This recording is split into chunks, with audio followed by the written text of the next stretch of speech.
Welcome back to The Explainer. Have you ever actually paused to think about what drives the economy going on all around us? What's the invisible engine powering everything from your local coffee shop all the way up to global trade? Well, let's dive into this because today we're looking under the hood to map out exactly how money, goods, and services circulate to keep our whole world moving. Here's our roadmap for today. We're going to hit the simplest economic loop, look at households and firms, open it up to the open economy model, check out the plumbing with injections and leakages, find our macroeconomic equilibrium, and finally apply it to the model in reality. We're building this piece by piece, so let's just jump right in. Starting off with Section 1, the simplest economic loop. We're talking output, income, and expenditure. Picture the economy stripped down to its absolute bare bones, where output instantly generates income. Say a local carpenter builds and sells a dining table. The value of that output immediately turns into income for the carpenter. And then what? Well, that income gets spent right back on output. Maybe they go buy groceries. It's a beautifully simple flow, and it perfectly illustrates why a country's gross domestic product, or GDP, can be measured by calculating any of these three factors. In a totally perfectly simple loop, total output equals total income, which equals total expenditure. Moving to Section 2, households and firms. Let's add the two main pistons to our engine to see how they drive this loop. To really isolate the mechanics here, we need some strict boundaries. We are looking at what's called a closed economy. This just means an economy that doesn't export or import anything, zero outside trade. By keeping everything totally sealed off, we can watch the relationship between households and firms without any outside noise muddying the waters. Look at how these two distinct loops are operating at the exact same time. The inner circle? That's the real flow of stuff you can physically touch. Households provide factor services, so their labor, land, and entrepreneurship, to the firms. Firms take that and produce actual goods and services. Now look at the outer circle.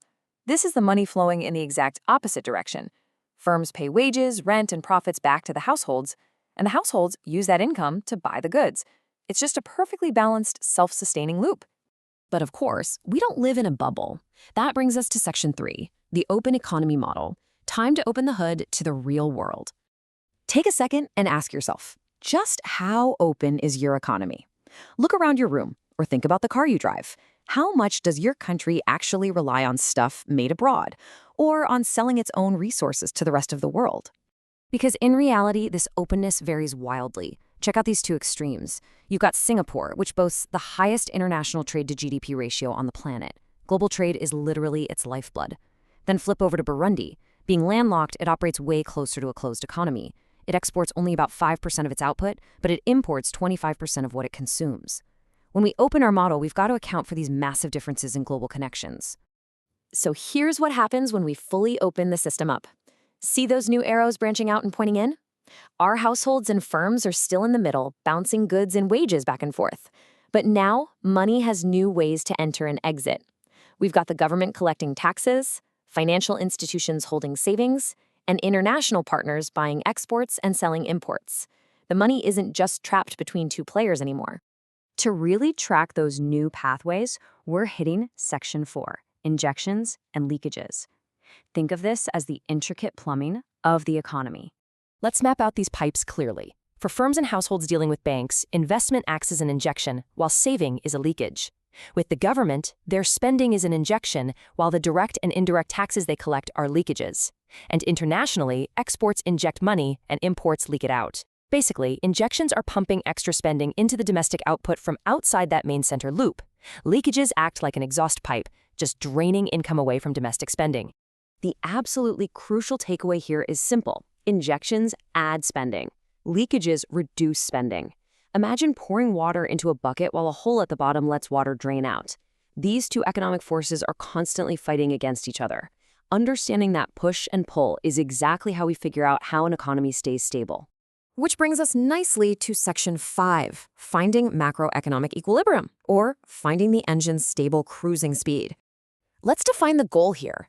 Macroeconomic equilibrium is that exact state where the total injections of extra spending perfectly match the total leakages.